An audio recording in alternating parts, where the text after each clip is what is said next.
Hi, it's Mike from Custom Cruisers. As you can see here, great bit of kit. This is a Milwaukee 8 touring models, okay, because the soft tail is different.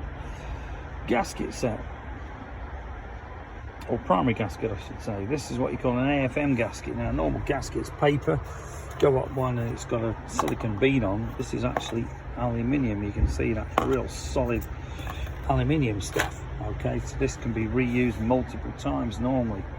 But cracking bit of kit. I say this is also available for everything right back to shovelheads, soft tails, diners, touring models, you know, not just the Milwaukee 8s. We do these AFM gaskets, Cometic and Psycho, whatever. Also, another option you've got if you're doing a Milwaukee 8, this is the full kit. So when your primary goes, and it will unfortunately with that stupid automatic tensioner, it is a good idea to swap it.